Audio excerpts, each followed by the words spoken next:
coal-fired power plant, and we're here to do a demonstration of the Toyo submersible agitator pump.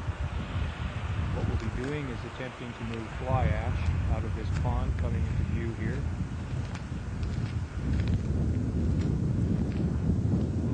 We can see a hole that's right in front of us where a front-end loader has tried to dig the material out.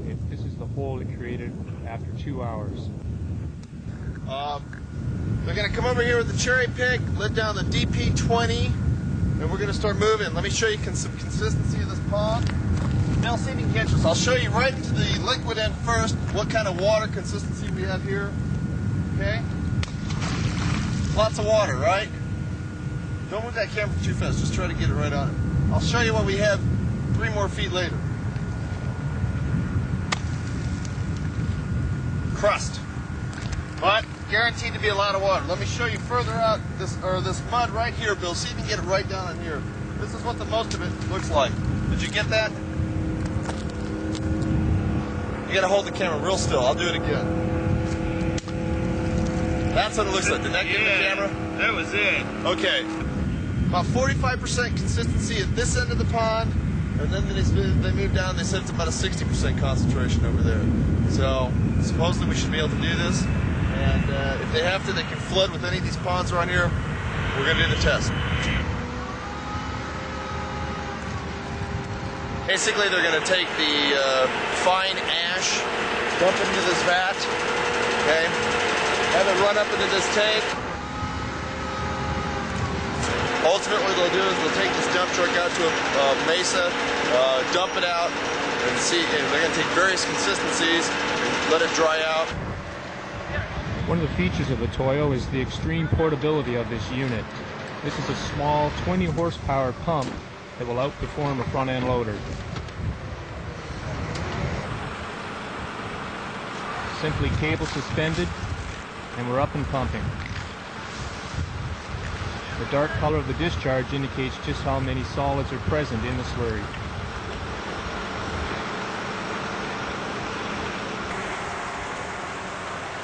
The heart of the design is a patented agitator that will resuspend settled solids and transport them through the pipeline. Just after a few minutes, we've already created a larger crater than the front-end loader.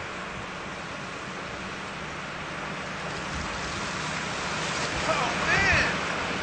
The natural sloughing of material towards the pump increases the production rate. A few more minutes later, we're moving material.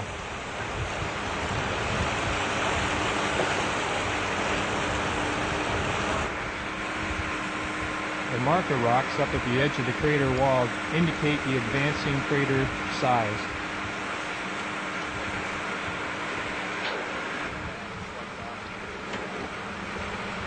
Yeah, what I'd like to do is just make a pond out of this area and just try to make it somewhat homogeneous and see what it looks like. The hole they created.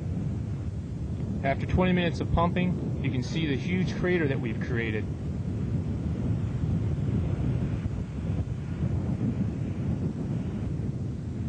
Move further down the pond to a drier area for the second test hole. This is a 1,200 pound pump, and we have to use the weight of the pump to break through the crust. And we're pumping. The discharge in this case is a little darker, not splashing around quite as much. This is a heavier slurry. There you go. The steepness of the crater walls indicate just how dry these solids are.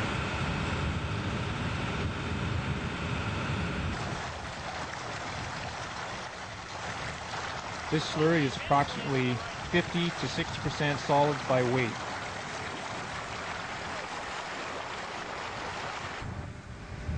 Crater 2 is successful, and now we're moving down to the driest area of the pond.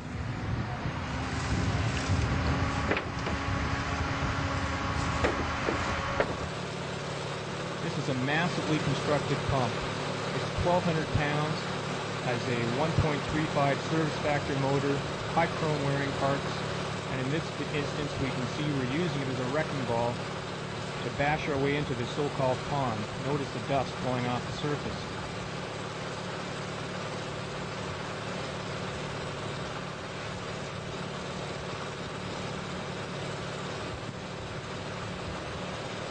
Finally, we were able to bash our way into the pond and begin pumping.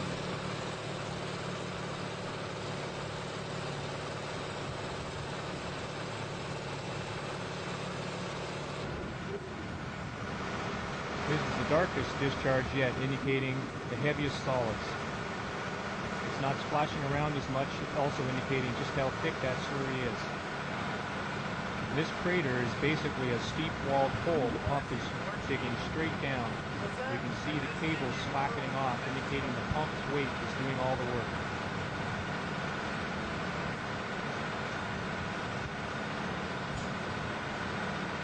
Don't lose the pump!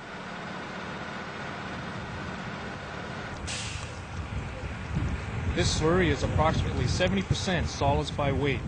It's so thick it's not splashing at all.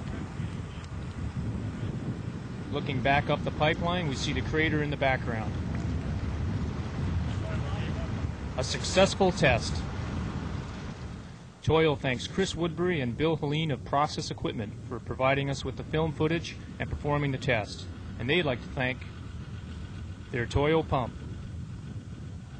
Here's a close-up here of the patented agitator. This is the heart of the Toil design. It's supported by 28% high chrome wearing parts, low pump RPM, and a 1.35 service factor motor, unique in the world. This is one heavy-duty pump. Toil pumps, we